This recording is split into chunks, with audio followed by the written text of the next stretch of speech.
Hare Krishna. Good morning. Good morning, my dear Prabhus and dear Matajis. Yeah.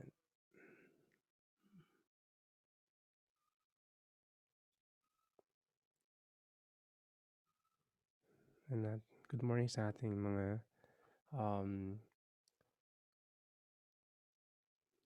yeah. Thank you for joining the morning Japa session and thank you for being with us for our Monk in the Middle podcast with the study ng Srimad Bhagavatam. And good morning kay Radhanath Prabhu and Navadip Chandra Prabhu. Hare Krishna. Hare Krishna kay Bhakta Rodel Prabhu, Jonah Mataji, Hare Krishna, Juan Prabhu, Rolly Prabhu, Trina Mataji, Kaiser Prabhu, Raul Prabhu, Riza Mataji, and Rizal Mataji. Good morning. Yan. We're trying to go live ngayon. Experiment tayo ng live kay Zoom. Give me a second.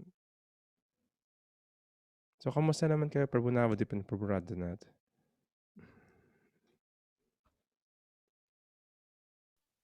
More than Dapat good. dapat ako nagtatanong niyan kasi iniwanan niyo ako kahapon, magkasama kayo kahapon. Pero busy naman ako, hindi naman ako kasi makasama.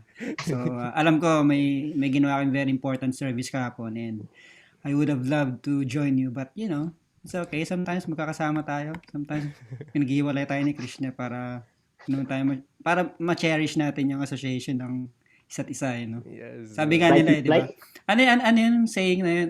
Love. Separation Yung makes separation the love. makes the love or something to fund go parang for ganon. founder yan. Hindi founder, Like founder. Founder. Founder yung fondant yun doon sa cake. Oo, tas yung founder, Srila Prabhupada yun eh. Founder. Makes the heart grow fonder. Parang ganun. Yes, Anyway, yes. yeah. Otherwise, we're all good. Oh, We're here in Raja all Eco good. Village. Everything is nice. It's a little warm today, but yeah. So, Yes, nagsisimula na yata yung summer, no? yeah.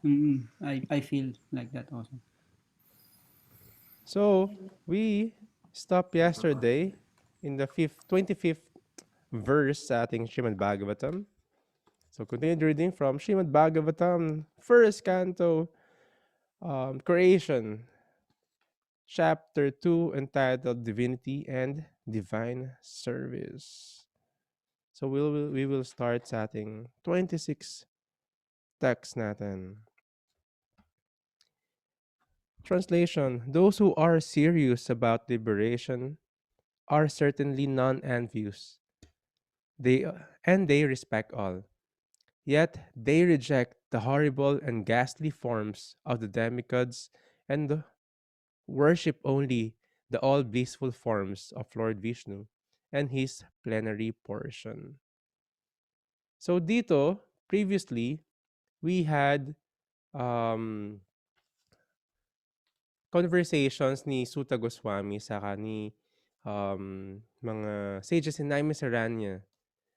Suta Goswami described the progresses ng Bhakti and dinescribe din doon yung nine progress. And lastly, sinabi niya rin niya, ano yung result pag ginawa mo yung Bhakti Yoga? Ano yung makukuha mo? The knot, yung entanglement ng isang living entity sa material world, sa birth and death, sa mga impressions sa karma, matanggal easily by Bhakti Yoga. And sinabi din dito na since ina-answer pala ni Suta Goswami yung first and second question, na yung Bhakti yung greatest benefit for all and yung Bhakti scriptures is the essence ng lahat ng scriptures.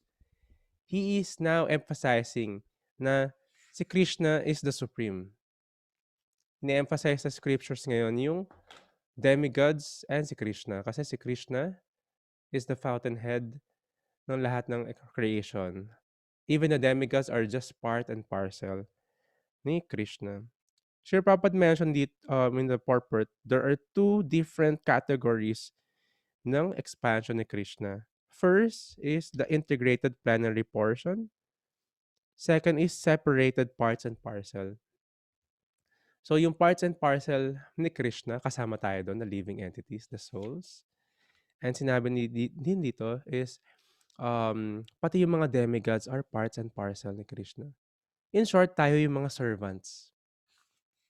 Yung integrated plenary portion, that is Krishna, and yung mga Vishnu Tattvas, yung mga expansions niya as Krishna himself, and Lord Vishnu and other avatars. Sila yung mga wino-worship ng mga servant. So those are the who are wise knows this relationship. And those who are less intelligent, feeling nila equal yung si Krishna and yung part and parcel. And dito minsan hindi naman minsan, madalas yung mga impersonalistic mentality, yung mga demigod worshippers. And ano ba yung mga ways and means para malaman natin na the demigods are demigods or Krishna is si Krishna? Tatanungin natin yung ating mga senior god brothers and co-hosts what they could share.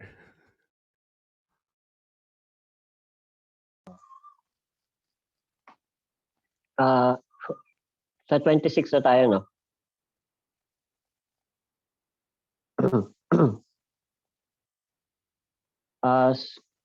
From here, worship of other demigods.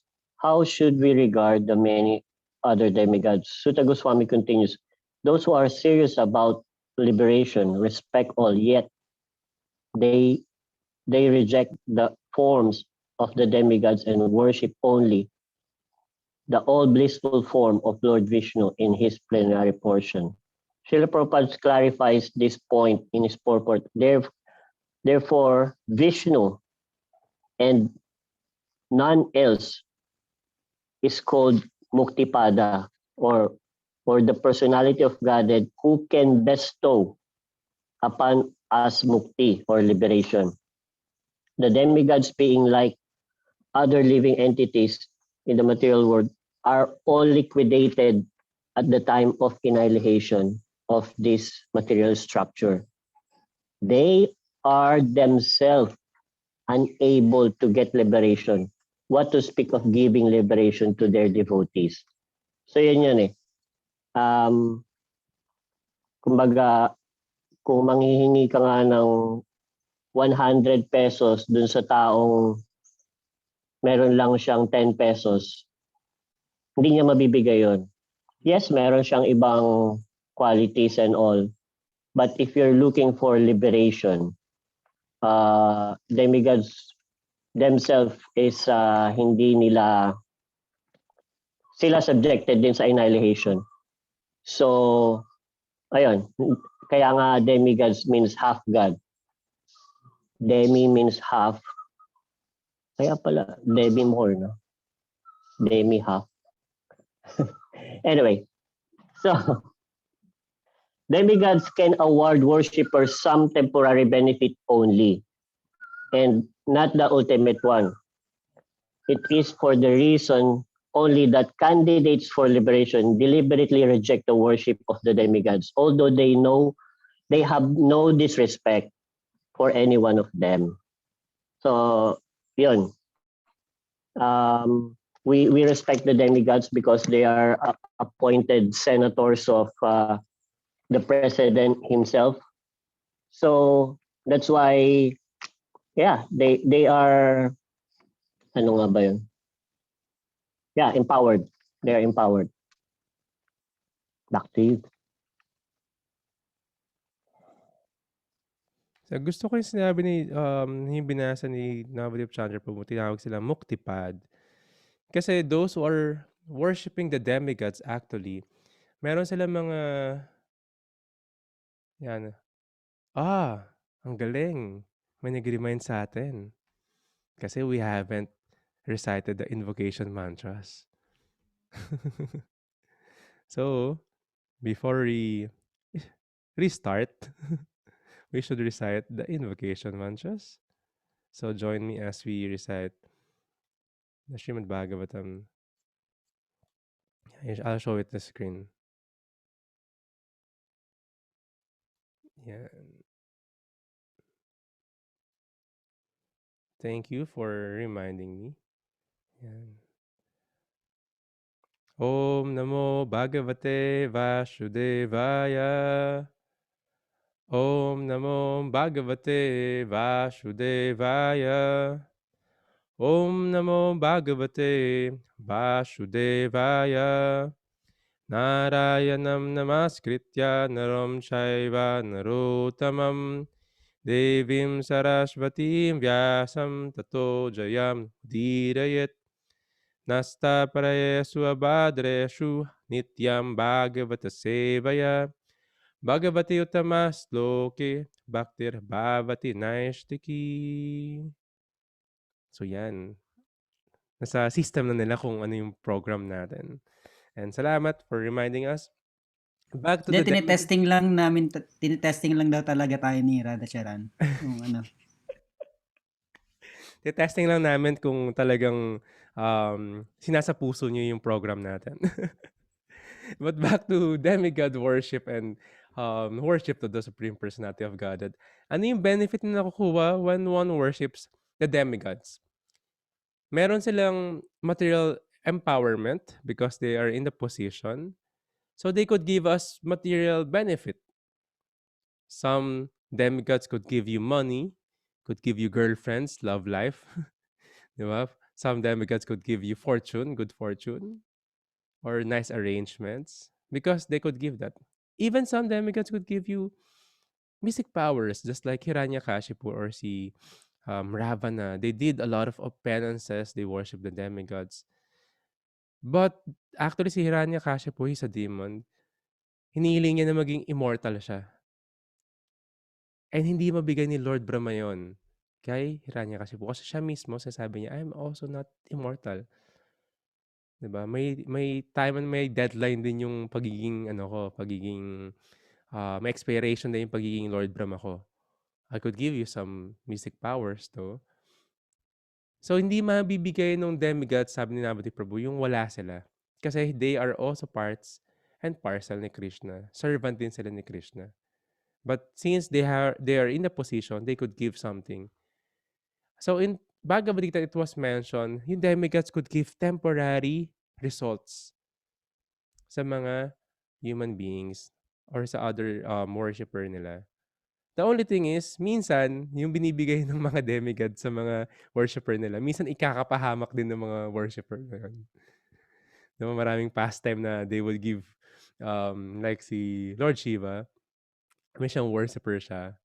And binigay niya ng boon, tinanong anong boon yung gusto ng worshipper na yon. Sabi nung nag-worship sa kanya, gusto ko kung ano yung hawakan ko, i-touch ko, malalaglag na lang yung ulo, mamamatay, mapupugutan ng ulo. So, binigay ni Lord Shiva yun. 'Di ba? Sasabog ba? Sabog. Yan, sasabog daw yung head. So, binigay ni Lord Shiva, "No, okay, sige. I'm easily pleased and na-pleased ako dun sa pag-worship mo sa akin. Bibigay ko sa'yo yung boon na yan, yung power na yan." Tapos siyempre demon nga yung nag-worship na yun. Meron siyang demoniac mentality. Teka lang, meron na ba ako nung powers na sinasabi mo? Try ko nga sa'yo. So, gusto niyang subukan kay Lord Shiva mismo. So, yung ginawa ni Lord Shiva, tumakbo siya. Tapos hinahabol siya ng demon. Ang ginawa ni Lord Shiva, nag-take shelter siya kay Lord Vishnu, which is an avatar, Vishnu Tattva, an avatar of Krishna. Siya yung part nung integral plenary portion ni Krishna. So, yung two parts na yon, integral plenary portion ni Krishna. Then Lord Vishnu tricked the demon. Ba't ka ba naniniwala diyan kay Lord Shiva? Kita mo nga, yung etiquette na ginagawa niya na meron siyang mga ash mga nasa sa body niya, mga ash ng mga dead body. Tapos may mga skull siya and all. Parang ba't ka maniniwala sa superpowers na yan? Subukan mo sa sarili mo. Tapos ginawa ng demon, gullible naman siya. Triny niya sa sarili niya, pag-touch niya sa head niya, sumabog. So this boon na binibigay ng mga demigods, minsan kinakapahamak na natin or kinakapahamak din ng mga ibang worshippers niya, just like the demons. And sometimes we wish ng mga bagay na bandang huli pinagsisihan natin. Even wealth yan or fame yan, minsan kinakasira ng mga human form of life nila, nasisira yung path ng tinatahak nila, even spiritual path. Sabi nga, be careful for what you wish for. Yan. Si Radhanath Prabhu may mga share yan for sure. Well, just in general, as also our founder Srila Prabhupada have mentioned so many times that yes, we're not trying to deny or discredit the demigods of who they are and what they are capable of. Because certainly to be a demigod, like you said, in the position of Lord Brahma or even Indra, there are positions and they are positions that were acquired after napakaraming lifetimes or millions or whatever, however long the lifetimes they have done some really very strict austerities, penances. That's why they are now in that position. So we're not trying to deny that. They're certainly very important factor. Like we're gonna be talking about creation and everything. So like I have mentioned yesterday, they're empowered sila eh. So yes, they are there, but I think just to sum it up, Sir Papa, but that's not our business. Our business is to go to the source. Parang gano'n, di ba? Like any other wise businessman, di ba? Or if you're trying to like deliver a product na gusto mong ibenta sa tao. Of course, the product itself, mas maganda kung makuha mo direct sa source, di ba? Parang gano'n eh. So anyway, wala nang paligoy-ligoy pa. Yes, demigods are there, but that's not our business. Our business is to serve Krishna. Because anyway, if we read all these pastimes, we can definitely prove Krishna's topmost position compared to the demigods. And even in the Bhagavad Gita, diba, even Lord Krishna, he said it himself to Arjuna that I am the source of all this, spiritual and material worlds, meaning all planets and the demigods. So who can say that? No demigods can say that because they are also very limited. Only Krishna, the Supreme Personality of Godhead, can say that. So if you are wise enough in this lifetime, we worship Krishna as the source of all. And like we mentioned yesterday, just like if you want to nourish the tree, you just water the roots and everything will be taken care of. So just like that. But demigods are certainly very exalted position, exalted personalities. And like you said, more often, because people are materialistic, they read about the demigods, they give this, they give that. And yes, they give, like you said, temporary relief to their material desires. More often material desires. That's what they wanted. So they want to go the quick way. So, and because of that, that's why Srila Prabhupada says it's a foolish business to worship the demigods. But we don't disrespect them because that's not good. So we worship Krishna instead because we know that if we worship Krishna, all the demigods cannot say anything about that. So they're also pure devotees of Krishna. They know, oh, this person is serving our master, so should get out of his way. Parang gano'n, di ba?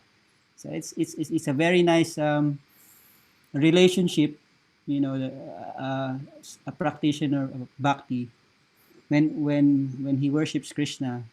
It's like he has a pass on everything else. Oh, this demigod will keep you, hindi ka na ito papakialaman. Ganyan. Even yung mga agents ni Yamaraj, di ba, pag naging devotee ka na, at the time of death, they know, they will protect, this person.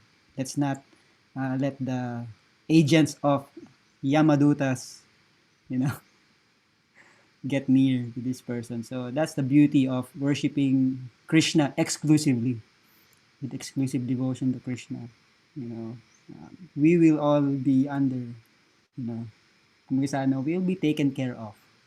Not just for the temporary reliefs from this material entanglement, but definitely liberation from all kinds of material desires. Yeah. So, Jai Krishna. Krishna reigns Jai. supreme. Si Krishna reigns supreme. And totoo yun kasi sabi nga Navadip Chandra Prabhu, muktipad. Only Krishna can give liberation. Pero there is a question. Kasi we are trying to serve the servants of the servants. So, yung mga devotees in our disciplic succession, we do serve and worship them. Bakit yung demigods, we don't worship the demigods? We only pay respect. Sabi ni Riza, is the respect for demigods also same as the respect for the disciplic succession? What is the difference? Nabutip Chandra, ikaw sagot nito, binabasa ko lang. Like when you need to go through his disciples first before going straight to Krishna. So what is the difference nung pag-worship natin in disciplic succession ng mga pure devotees of Krishna? And what is the difference? Bakit hindi natin i-worship yung demigods but we have to respect all, of course, both of them and everyone. All we have to respect and we have to be non-envious. Pero bakit this one, the disciples of the disciplic succession, we have to worship. The demigods hindi. So okay na ba yung delaying ano ko? So, Navadip Chandra Prabhu. Let's see. Let's hear from him. May sasabihin daw yata si Radhanath muna. Parang feeling ko kasi nasa ano na ako nasa rhythm na ako So, just to quickly share my thoughts about that question, which is very important, wonderful question. In my in my understanding, the respect factor is like maybe the same. But since we can easily relate to the disciplic succession because of Srila Prabhupada's disciples and Srila Prabhupada's spiritual masters and so on. And what they teach is actually not demigod worship. So the respect is there. I can say it should be the same respect. But in terms of trying to find out what's the purpose of this life, the disciplic succession teaches that we should worship Krishna instead. Diba? So I would say like the question is the same respect? Definitely.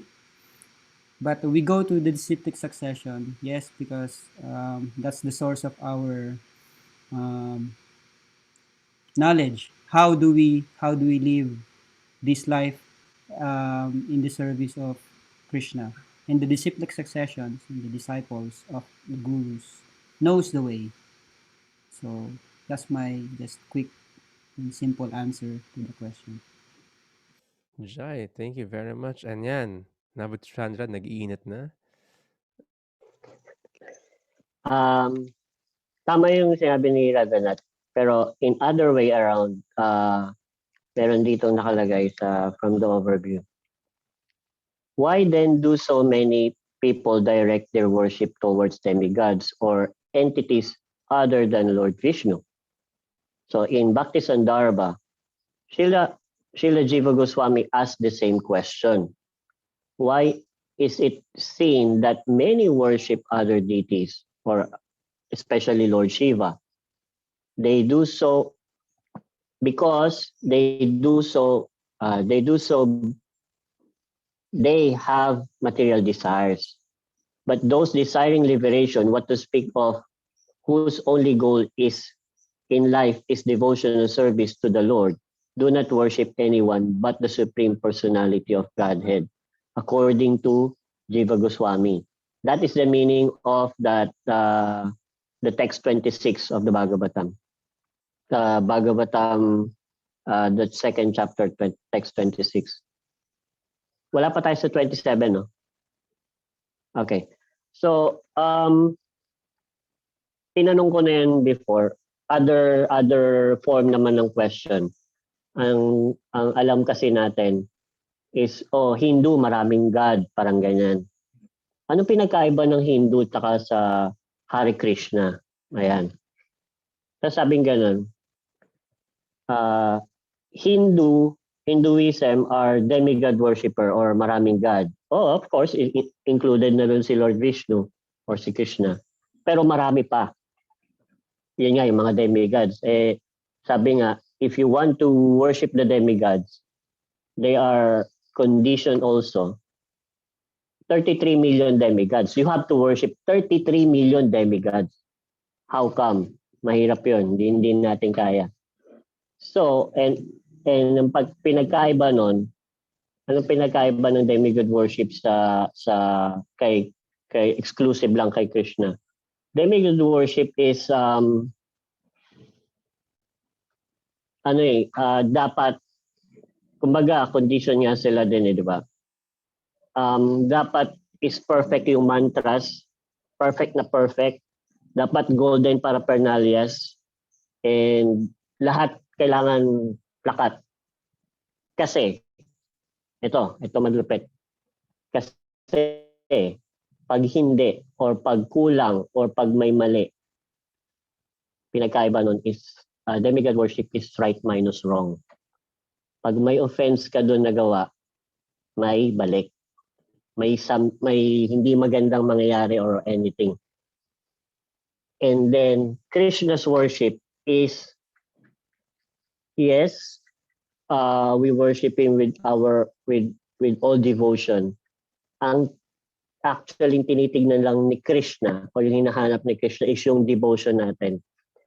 So even though we are not qualified, but he is looking for very tuldok na devotion, minute na devotion. Ima-magnify niya yun, zoom niya.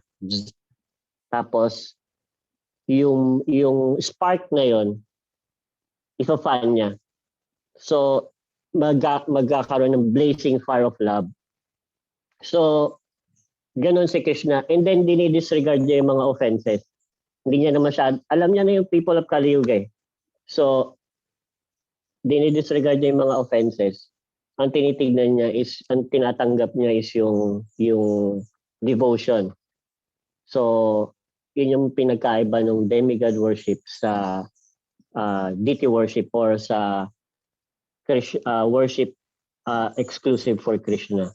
So sabi nga, yun, Hinduism is demigod worship, maraming worship. And Hare Krishna or ISKCON is exclusive only for Krishna. Tama yung sinabi ni Radhanath Prabhu. And yes, sobrang maganda yung mga points na sinabi ni Radhanath Prabhu and Navadip Chandra Prabhu. Because we have to be certain ano yung mga benefit bakit natin sila i-worship and bakit i-worship din yung devotees. With the question ni Bhakti Riza, yes, hindi lahat kasi ng demigods are pure devotees of Krishna. Some of them are doing some duties. They are devotees of Krishna. Everyone is devotees of Krishna, definitely. But also, Sri Prabhupada have mentioned here, we have three kinds of demigods worship. Those who are worshiping in the mode of darkness or ignorance, they worship yung mga sila Mahakali, Chandika, Sani. So that will be third paragraph. No purport. Then there's demigods who worship in the mode of passion. They worship Lord Shiva, Lord Brahma, Surya.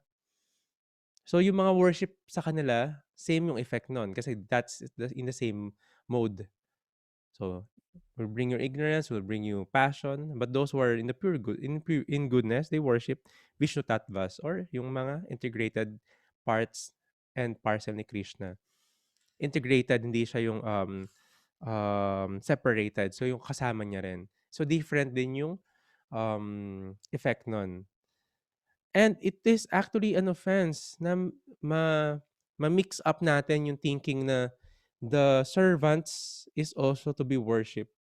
Just like us, we have to be the servant ni Krishna. Pero bakit ganon? Yung mga disciplic succession, mga servants din sila, mga devotees din sila. But why do we have to worship them? We don't worship them as Krishna himself, but as a representative ni Krishna. And yung mga pure devotees, just like we studied before, they are, they don't like to be worshipped din as sila si Krishna. Ayaw nila yon. Kahit si Krishna himself na as bumaba si Lord Chaitanya, ayaw niya tawagin siyang as the Supreme Personality of God. Although he is, ayaw niya rin yun. As a humble mood ng isang devotee. So bakit natin kailangan worship yung mga servants of the servants? We have to serve them. Kasi that is from the disciplic succession line coming from Krishna. Our service to Krishna will be passed, um, our service to the devotees will be passed up to the next devotees and next devotees papunta kay Krishna. And their mercy from Krishna will be passed down naman sa atin through disciplic succession. So that is the line. And we get their mercy um, para magkaroon din tayo mag-progress din tayo in the path of bhakti. So there's a difference because those are in the disciplic succession, they are going towards Krishna in bhakti yoga process. The demigods, hindi lahat sa kanila nasa bhakti yoga. Madalas yung iba sa kanila, they are conditioned. They are just reaping the karma na ginawa nila dati as good karma, but they have the role as a manager or ambassador or mayor sa position ng material world. Hindi lahat sa kanila is devotees or pure devotee ni Krishna. So yung iba sa kanila is just enjoying, or yung iba sa kanila is condition also, like what I've said a while ago, condition sa mga nangyayari. Or some of them are illusion as well. So doon tayo sa safe. So ang tanong nandiyan, sino yung better? Yung mga devotees ni Krishna in the disciplic succession or yung mga demigods? So yung tatanong natin kala Radhanath Prabhu and Navadip Chandra. So sino yung much better Well, sa kanilang dalawa? yeah, well, I guess Srila Prabhupada in his purport here in this verse, he beautifully can say sort of answered this question. Of course, we know that our disciplic successions, our gurus and their gurus, all the way up to Lord Chaitanya, Lord Krishna, you can say they're highly qualified brahmanas. And since we are trying to be personal and relate to our disciplic succession, this is what they taught us, diba? Worship of Krishna. So it's never a question of disrespecting any of the demigods or any of their mode of worship that they do for the demigods. No, Sri Prabhupada said beautifully here. If I may read the very last two paragraphs. Highly qualified brahmanas situated in the mode of goodness have no grudges against the mode of worship of others. They have all respect for other demigods, even though they may look ghastly, like Kala Bhairava or Mahakali. They know very well that those horrible features of the Supreme Lord are, see, even here, horrible features of the Supreme Lord. So, in a sense, there is still energy of the Lord taking form in those kind of ghastly features, but they know that it's ultimately Krishna's arrangement. Are all different servitors of Lord under different conditions. That like Radhachan Prabhu was saying. So anyway, fast forward to the last paragraph. It is for this reason only that candidates for liberation deliberately reject the worship of the demigods, although they have no disrespect for any one of them. So, parang it's just a question of bakit mo papapahirapan eh? Parang ganun lang, di ba? Ganun lang kasimple yun. Parang laro na lalaruin mo pa eh. Parang ganun eh. Sa basketball may ganun. Laro na nilalaro mo pa eh. So we go direct to the process. And even in this age of Kali Yuga, we're talking about worshiping the demigods or worshiping the deities of Krishna. Even in this Kali Yuga, that's not even like the way to get total liberation, diba? Just by merely chanting Lord Krishna's names and performing Sankirtan, that's the way to liberate oneself. So, diba? Ba't pa natin kailangan pahirapan? So yes, for the question, it's never the question of respecting certain features of the Lord and disrespecting other features of the Lord. No, as being taught by our disciplic succession, we just have no business now. It's not our business to worship the demigods. And also iba sila ng result. Yes. Yan. One could be have the result from the demigods is still material.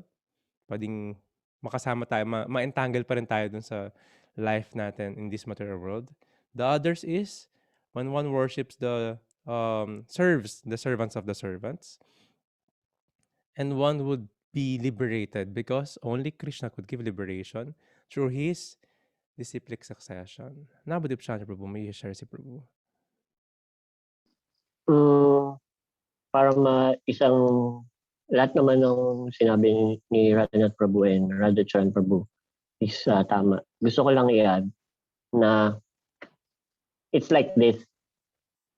Yung mga nagsusupply sa atin, Meralco, PLDT, ano yung sa tubig? But anyway, maraming klase ng tubig. They duties nila yun to provide.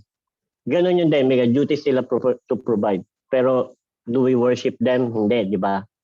Pero itong mga teachers natin or yung mga disciplic succession na nag-guide sa atin, nagbigay sa atin ng enthusiasm to mapalapit kay Krishna, makilala si Krishna. Why we worship them? Because naturally we have affection and we are grateful. That's why naturally we will worship them as we are grateful. We are gratitude. So yung mga disciplic succession, they don't demand respect or they don't demand worship back or anything. Gusto lang nila is to save people and bring back to Krishna. Yun lang yung main business nila.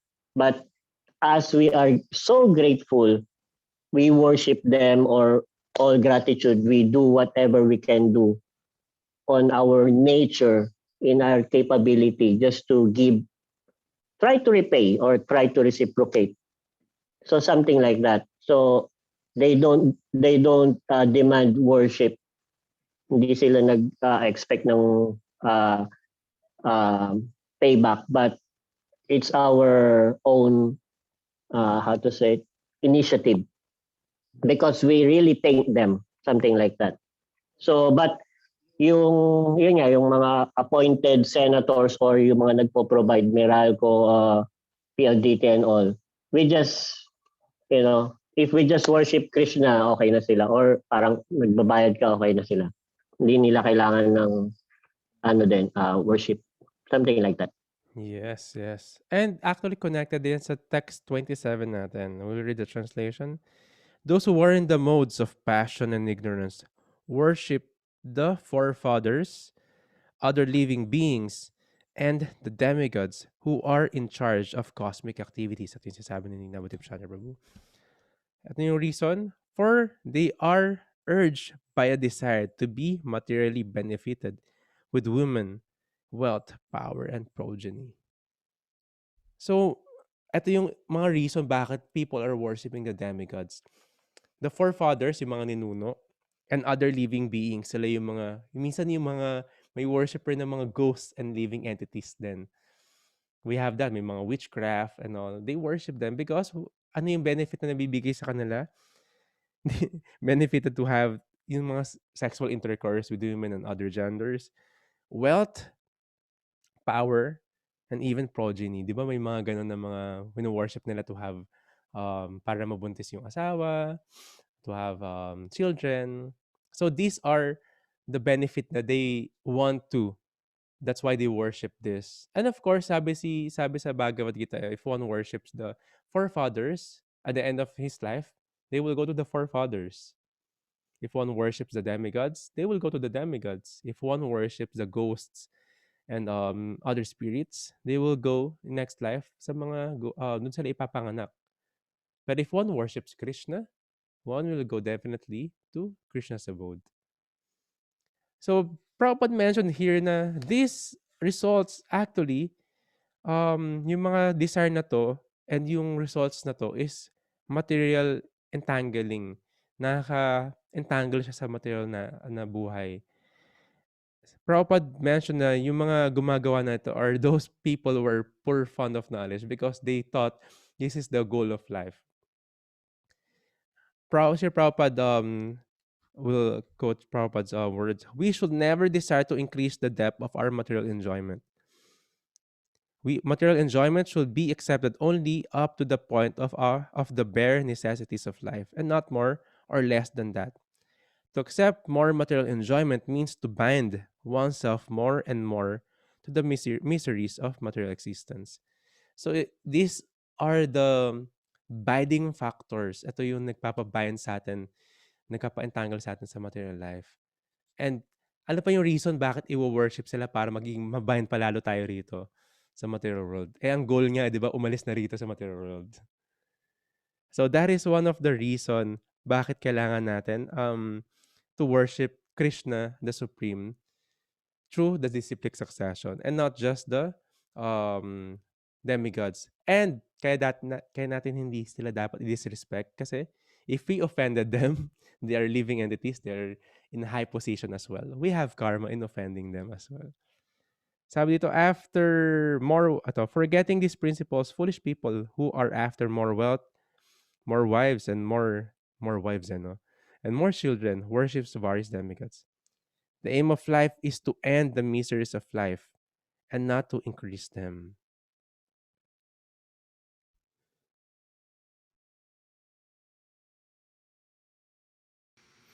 Remember we were speaking the other day, um, about Lord Shiva, how, he's so sometimes seen as a very, ghastly, no etiquette, or parang madumi, ganyan, ganyan. I'm just gonna speak something in the context of, ultimately, si Krishna, siya yung supreme director ng lahat na nangyayari, even sa mga affairs with the demigods. And Krishna is simply trying to facilitate even to, you said here, non-devotees. Kasi nga, those who are still not very clear to what they wanted in life, meaning they don't want to worship Krishna ultimately. They worship demigods instead because they still have some material desires. But if you look at it, this is Krishna facilitating them Diba? So, makikita mo si Krishna talaga, he works for the benefit of every living entity. Parang kung as sa human being nga kung excited tayo makita siya, bumalik na sa kanya, mas excited pa siya Papacilitate niya lahat yan para sa devotee niya. But even for his non-devotee, sige, you still want to enjoy, okay, there's this process. Then demigod worship. But just to give an example how, like you said, not all the demigods are really pure devotees of Krishna, but we try to speak a little bit of Lord Shiva, being, if not the one of the most famous demigods, if not the most famous, no? Kasi nga, most of the people can easily just worship him, and the result sometimes parang quick daw sabi ng mga, minsan naririnig natin ng mga nag-worship kay Lord Shiva. Pero one thing very amazing sa quality ni Lord Shiva is he's really very compassionate very compassionate talaga siya Biruin mo siya yung demigod na mag-a-accept ng mga ghosts as devotees.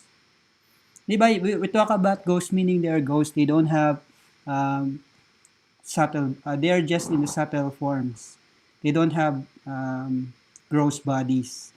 And we were speaking last time about Lord Shiva giving those ghosts facilities to enter to some sort of body in a particular time of the day, di ba?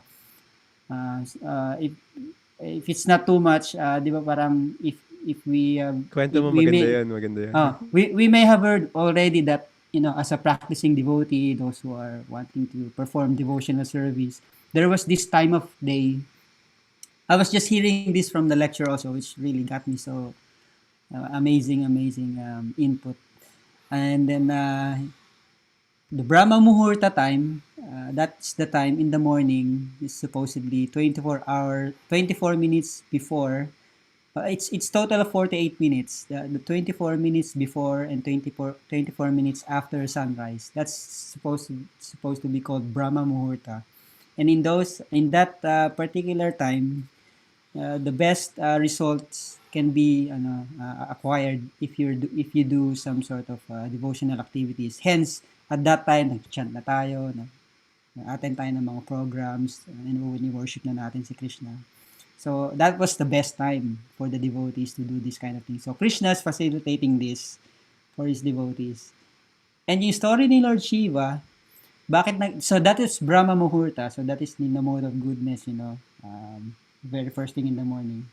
So, punta tayo din sa kabilang side, which is naman sa, may tinatawag naman sila na Shiva Muhurta naman. So, sa madaling salita, yung Shiva Muhurta, that's 24 minutes before sunrise, before sunset, and 24 minutes after sunset. That is the time that any sort of materialistic activities are parang discouraged naman sana. Kasi nga, very, very inauspicious time. Sa madaling salita, very inauspicious time. And kaya siya tinawag na Shiva Muhurta. Siguro parang time allotted for Lord Shiva. No? May kwento na si Lord Shiva, in-appoint niya yung time na yon, binigay niya yung slot ng time na yon para dun sa mga ghosts na walang gross bodies na mag-enter into some sort of gross bodies para i-facilitate sila kasi merciful nga siya eh. Si Lord Shiva is very merciful. Iniisip niya lahat para magkaroon lang ng chance na ma-better ang kanilang position sa material world or wherever it is para ultimately gradually mag-evolve sila to becoming Krishna's devotees.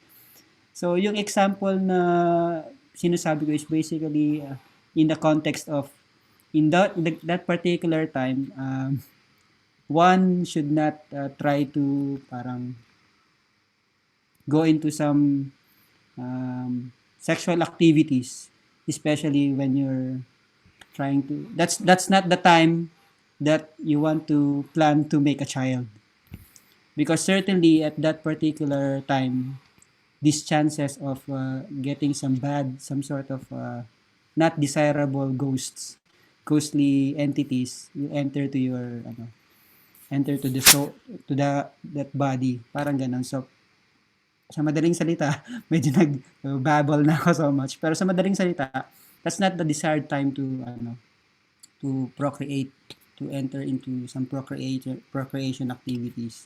But ang point ko is Lord Shiva is that merciful. He was thinking for this kind, he's trying to facilitate for these ghosts to have some chance.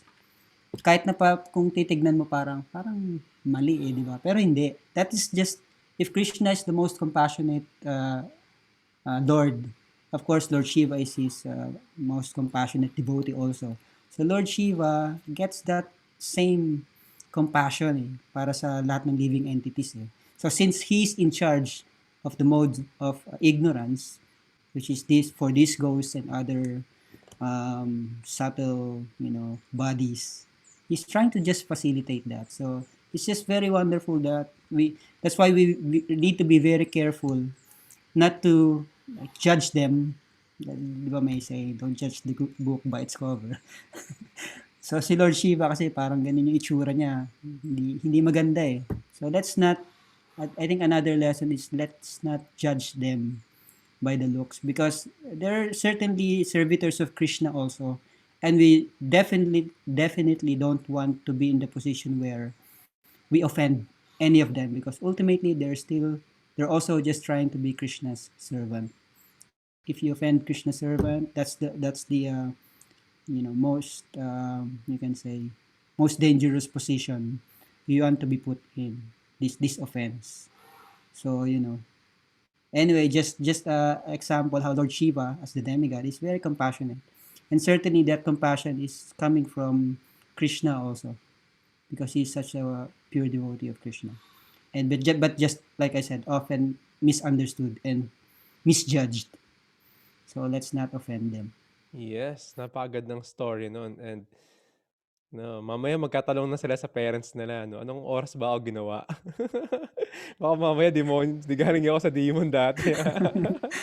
Malamang since nandito tayo lahat, may chances na hindi. Yeah, Sinamadev Chandra Prabhu may share. Yun, tama nga yun. Yung sabi nga dito, although people could get the same result by worshiping Lord Narayan, the husband of goddess of fortune, they do not choose to do because they are impelled by lower modes of nature. Srila Jiva explained that the word Samashila means the worshipper have the same nature as the Pritis or the forefathers and other demigods. For these beings are influenced by the modes of passion and ignorance. So tama yung sinabi ni Radhanath Prabhu na Krishna is facilitating dun sa kayang maka-afford ng ganong klase ng worship. Kumbaga, kung hindi natin kaya bumili ng iPhone, okay, merong ibang choices na kung ano lang kaya nating substandard. Kasi yun nga yung standard parang ganon. So, merciful pa rin si Krishna na okay, just worship the demigods, you have the facility to worship the demigods, then hoping that eventually you will go towards to him, back to him, because it's also a servant. Pero actually parang ganun din tayo lang din magpapatagal sa atin kasi very somehow attractive nga yung worship of the demigods kasi parang ang dali nilang ma-please. Tapos andun agad yung yung how to say it, yung benefit, parang ganon. Pero yun nga yung magtatanong na naman. Actually doon na yung sa susunod na who then is to be worshipped. So yung clear response doon is yung sasabihin ni Radhacharan Prabhu, that is maybe the 28 and 29. Yan. May mga na tayo, tinatahi-tahi na yung transition na. Sige, basahin natin yung important verse dito sa 28 and 29. By the way, wala tayong 8 o'clock class from Ash or Guru Maharaj. So, if you permit, we can extend much more para hindi tayo mabitan. Text 28 to 29. Vasudeva para Veda, Vasudeva para Makaha, Vasudeva para Yoga, Vasudeva para Kriya, Vasudeva param Gyanam, Vasudeva param Tapaha, Vasudeva paro Dharmo, Vasudeva paragatihi. Translation. In the revealed scriptures, the ultimate object of knowledge is Shri Krishna, the personality of Godhead. The purpose of performing sacrifice is to please Him. Yoga is for realizing Him. All fruitive activities are ultimately rewarded by Him only. He is supreme knowledge, and all severe austerities are performed to know Him. Religion, or Dharma, is rendering loving service unto Him. He is the supreme goal of life. So from the scriptures, it was already mentioned, nandito pa lang tayo sa second chapter, ilang beses na in-emphasize na lahat ng mga activities na to is going towards Krishna. Just like in the Bhagavad Gita, Bhaktaram Yagna Tapasham. Lahat ng mga sacrifices, penances, and all, lahat yung papunta pa rin kay Krishna. So, ayun nga sabi ni Radhanath Prabhu, hindi na natin kailangan pang laruin yung laro or paikot-ikutin pa yung direction ng buhay natin. Kasi minsan nakakaligaw. Hindi ba minsan? Madalas nakakaligaw kasi sabi na YouTube channel, andyan na yung benefit kagad, andyan na kagad yung result. Di ba? Sense enjoyment kagad nandyan. Diba? Minsan binibigay yun, the arrangement we could have the money, the fame, the fortune. But what are the chances na magagamit natin siya in Krishna conscious activities? Or baka madala tayo nung offering na yon. So, it was mentioned here, everything would be offered dapat kay Vasudev. The son of Vasudev, si Krishna, tinawag siyang Vasudev. So, yung long, kung mapapansin nyo, VA tapos bar sa taas. So, that's Krishna. So, ibig sabihin, anak siya ni Vasudev. So, after nun, i-describe bakit kay Vasudev sa kay Devaki siya pinangalan. Pero, isa-isa natin, Vasudeva para Veda. So lahat ng Vedas, the object of Vedas is si Krishna. Kahit paikot-ikotin mo yung Veda, yung scriptures, lahat yan papunta kay Krishna. Bakit mo kailangan aralin to? Bakit mo kailangan gawin tong activity na to? Lahat yan, o kaya Vastu, yung parang feng shui, bakit mo kailangan arrange yun sa bahay mo, yung business mo, para ma-arrange, para magkaroon ka ng spiritual activities or time for more spiritual activities. So better yet, ina-arrange yung buhay para magkaroon ng Krishna conscious activities. Same with the health. Bakit mo kailangan ng healthy body? Para hindi ka mag-spend a lot of time and a lot of effort to maintain it because sinabi na sa scriptures yon. For what? Not for sense enjoyment, pero to perform Krishna conscious activities. So all throughout nun sa Vedas, si Krishna yung to be worshipped. Siya yung object. And sabi ni Krishna sa 15.15, Sarvasya Chaha Mirdisana Visto, Mata Spirit Nisa, Gyanam Apohanam siya. Vedayascha Eva Video. So lahat nung Veda is, si Krishna is to be known. And sino yung compiler ng Veda? Si Krishna rin, si Asvyasadeva. So siya yung nag-compile, siya yung author, tapos yung topic si Krishna rin. So kaya para Veda. Vasudeva, Paramaka. So the purpose of the mga sacrifice is to please Krishna. Even if you offer your sacrifice to the demigods, their purpose, lalo na yung mga pure devotees, they are offering it also to Krishna. Supposedly, ayun yung paraan. Si Krishna against dyan. Ano yung pastime na yon? Si Lord Indra. When the devotees in Vrindavan, so yung iba dito alam nila yung pastime na to, in Vrindavan are always worshiping Lord Indra kasi siya yung nagpapaulan para may mga crops and grains sila. Sabi ni Krishna, bakit mo kailangan i-worship si Lord Indra? Nandiyan si Govardhan. He's giving us ample grass para sa mga cows natin. And he's a great personality as well. So, binaypas niya si Lord Indra. Sabi niya, you can worship directly si Govardhan, which is si Krishna rin yon. So, minsan kasi the demigods will have, alam mo yun, medyo may ligaw. Para kang, imbis na nagbayad ka ng tax sa, sabi ni Navadip, yung mga ibang mayor or senator, parang ang nangyari, naglalagay ka na lang eh. Nag-under the table ka para bigyan ka ng special treatment. Hindi para mapunta yung binibayad mo papunta sa higher authority. So that's the case. Pero yan, lahat ng purpose ng sacrifices is to please Krishna. Vasudeva para yoga. So lahat ng activities natin yoga, bakit natin kailangan kontrolin yung senses, bakit kailangan kontrolin yung mind, bakit tayo nag-aasahan to control the mind, is to realize Krishna. So para Vasudeva para Kriya, so anong line na yun? Fourth line. Fruitive activities are rewarded by Shri Krishna. So yung mga sabi ni Navadip Chandra Prabhu, yung mga Meralco, um, yung mga nawasa or other na nag-supply sa atin ng needs natin, hindi naman sila yung gumawa nun eh. They could supply. Pero it's coming from nature. So what the demigods are supplying to us is also coming from Krishna.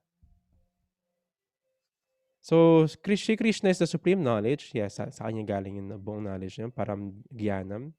Param tapaha austerities performed to know Krishna. Bakit tayo kailangan mag-perform ng austerities? To know Krishna.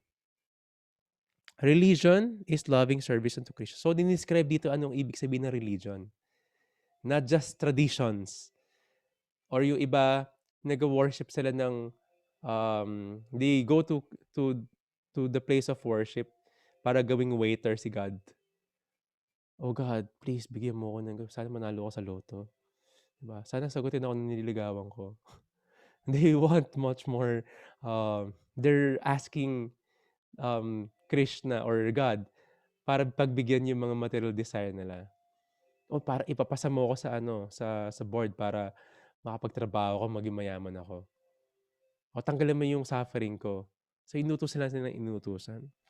Pero the real purpose of religion is to lovingly serve Krishna. So isang sinabi rito yung last, param gatihi pa, Shudeva param gatihi. The supreme goal of life is si Krishna. Hindi na kailangan magpaligaw-ligaw pa. We must go directly kay Krishna, worship Krishna, and lovingly serve Him. So may share sila rito for sure sa ating mga dear Prabhus. Gusto ko mag-share dun sa sa question ni Baktaron. Although sinabi niya, never mind, Prabhus. I got the answer already. But I was thinking of it because this is still to me very interesting. And in my experience, I even now I have some friends. I know someone who worships. You can say, because if one is really so inclined, Prabhuron, like you said, we can worship both, demigods, but Krishna being on top. Um, I would just say that if one is really so inclined, then we can worship them in relation to them being a servant of Krishna. For example, I've known some devotees na in their altars they have this form of um what's the name, Gopeshwar Gopeshwar. Mahadev. Gopeshwar Mahadev is a form of Lord Shiva, essentially. But the pastime there, it's a long pastime. But anyway, it's the message is very clear that he's a devotee of Krishna, and he facilitated some sort of wonderful pastime in relation to Krishna. That's why he was worshipped in that kind of form. So if I just may say that, yes, if one really is so inclined, like you have really some strong attachment to a particular demigod, then you have to really understand them, understand the particular demigod in relation to maybe a particular pastime they have done along with Krishna. So in that sense, yes, maybe it's possible. I've seen some devotees do that, but still, like you said, that's the thing. Having Krishna as the topmost to worship. So in that sense, they're doing that because they see that Lord Shiva, a particular demigod, in a particular format, Gopeshwar Mahadev, in relation to Krishna. So I guess essentially what I'm trying to say is, if we can somehow worship them in relation to Krishna, being the servant of Krishna, then if they really need to, then they can still do it. There's still a way. Like Krishna is still facilitating some way. But again, another answer is that yes, we can, but we really don't need to. Parang ganon. We really don't need to. We can, but we don't need to.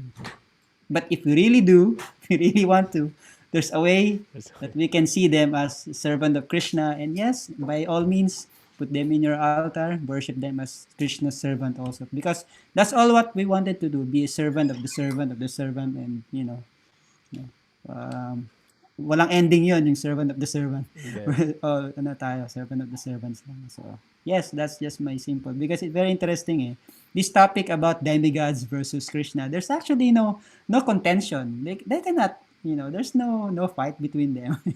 Krishna is the supreme, and they're just servants of Krishna.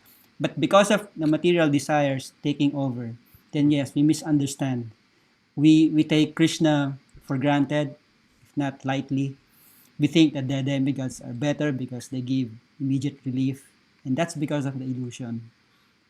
And pag na-illusion ka na, yan na. Minsan magaling sila dyan Papasok sa mga demigods dyan para makapture ka rin nila. Pero, ultimately, facilitate pa rin nila yung way para bumalik ka kay Krishna. So, you have to be very careful. But yes, there's a way. But we don't really need to. Yeah. Actually, nakakatuwa yun. Since kunento ni Radhanath Prabhu yung si Lord Shiva is so easy to please. Pati yung mga ghostly and demons, he could facilitate them worshiping him. So if one worships as the topmost si Lord Shiva, kasama mo yung mga demons and ghostly nag-worship sa kanya. I have this friend, nag-install siya ng Ganesh sa altar niya. Hindi niya nilagay sa topmost, may nagbigay sa kanya, nilagay niya sa right position, sa baba lang, si Krishna parang sa taas. Maya-maya, nagulat kami, may bubwit, yung maliit na daga kami naririnig. Tapos, tinatouch talaga niya hinalikan niya yung paa ni Lord Ganesh. This is true story. Tapos nagtitingin na kami, hindi niya pwedeng paalisin yun kasi si Lord Ganesh, ang mga disciples talaga niya, yung mga daga. So, ano talaga sila? So, if one worships, makes Lord Ganesh even sa topmost ng altar nila, ng worship nila. So, expect, kasama mo yung mga daga na nag-worship sa'yo. Madadaming daga mo sa bahay. Because that's the result. Devotees niya yun eh. Di ba? Meron naman kay Hanuman. Hanuman, siya yung factor na demigod, pero great devotee siya ni Lord Ram. Si Lord Krishna yon. So you put Lord Ram, you worship mo siya as the supreme. Ayaw niya yon. Definitely. Kasi full devotee siya ni Sita and Rama. Pag winorship mo siya as siya yung the supreme, ayaw niya yun kasi it's an offense. Gusto niya servant nga siya. Pero some are doing that, or even some are paying respect. Meron silang altar ni Lord Ram. Sinong bisita mo? Yung mga monkeys kasi yung disciples niya rin, yung mga monkeys. Of course, walang masyadong monkeys sa Philippines. In other places, ang daming monkey talaga sa temple na yun. Hindi nila maaalis kasi nandun si Lord Hanuman. So, yeah, maraming cases, like yung kay Lord Shiva, they do parades nga, sabi niya ni Prabhu Radhanath, yung Shiva Muhurta. In place ng, so matatakot na sila pag may balete sila sa bahay, no? Yung place of meditation ng shelter ni Lord Shiva is the banyan tree, yung balete. That explains bakit maraming ghosts and Balete Drive. balete drive, di ba? That explains bakit maraming stories sa mga balete. Kasi ando si Lord Shiva and doon nag-take shelter. Doon nagkatago yung mga ghosts and living entities. Pero it is considered, hindi porket balete, kailangan mo ng putulin yun. It is considered as a second most holy tree or plant, yung balete. So, andun kasi si Lord Shiva. So, sabi nga, sobrang merciful ni Lord Shiva, ina-accept niya yung, sabi ni Prabhu Navadip, substandard. All the flowers na may scent, you offer to Krishna. Si Lord Shiva, kahit walang scent yung flower na yun, pwede niyang i-accept. Kasi gusto niya yung i-facilitate nga lahat. Navadip Chandrabu, you want to say something about this or in the verse? Yang may scent na yan, na flower na yan, medyo naano ako dyan eh. May kwento ako dyan. Kailangan ko pa. Hindi, one time, yung gumamela, nakikita ko kasi yun sa mga short ng mga Hawaiian, di ba? Summer, ganyan. Gumamela. So gusto ko siyang i-drawing. So, paborito ko siya i-drawing, ganun. Tapos, one time nilagay ko sa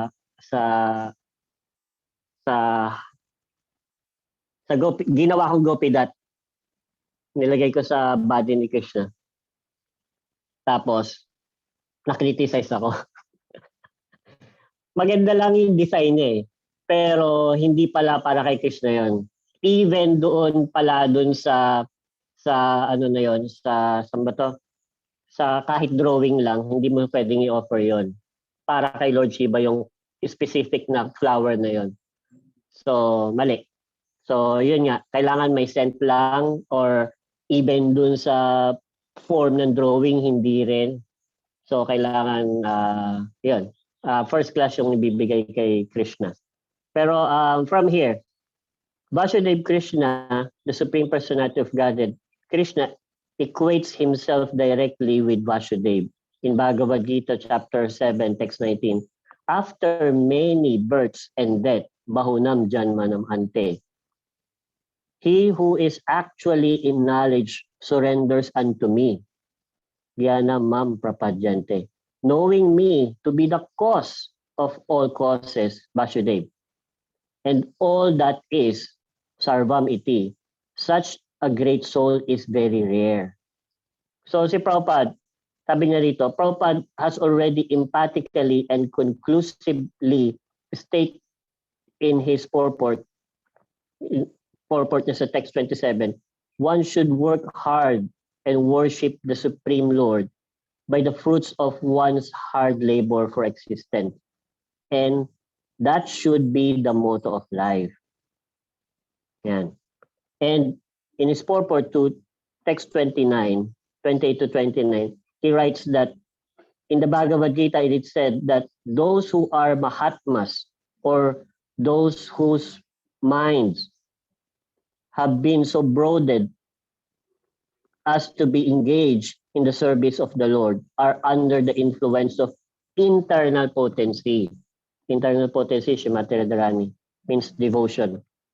And the effect of is such broad-minded living beings are constantly engaged in the service of the Lord without deviation. That should be the aim of life. And that is the verdict of all Vedic literature. So yun yung message ng all Vedic literatures is yeah, to just worship Krishna without deviation. Kasi yun nga, kumbaga andun yung concern ni Krishna na ayaw niya na tayo maligaw. Um, kung alam niyo si Mati Radharani, kung titignan lang niya natin, kung ba parang selosa siya, ganyan. Pero actually, wala nang hihigit pa sa kanya eh. Pag pumunta pa si Krishna sa iba, kulang na. Siya na yung kumpleto, kumbaga ganon. So, that's why ganun din si Krishna. Kaya in-encourage siya tayo bumalik sa kanya. Because, yun, kung magpapaikot-ikot lang tayo, kawawa naman tayo. Sorry na lang. Parang ganun. So, all the facility for us to go back is ginagawa niya. Even to the, sabi nga, yung mga substandard, pinipick up pa rin para yun, hindi na tayo mag-suffer dito sa material world. Something like that. Jai, very wonderfully explained. Radhanath Prabhu, and the last words? Jai Shri Krishna. That's my last words. Jai Shri Krishna.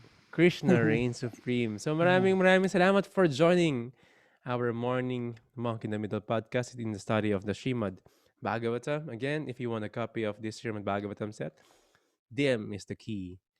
And maraming salamat to our dear Prabhus, Radhanath Prabhu and Navadip Chandra Prabhu. It was always an honor and humbling experience to study Srimad Bhagavatam with you and to hear from you. And of course, for sure, our dear students of Srimad Bhagavatam are very happy to hear from you. So maraming salamat. I'm your host, Radha Charandas.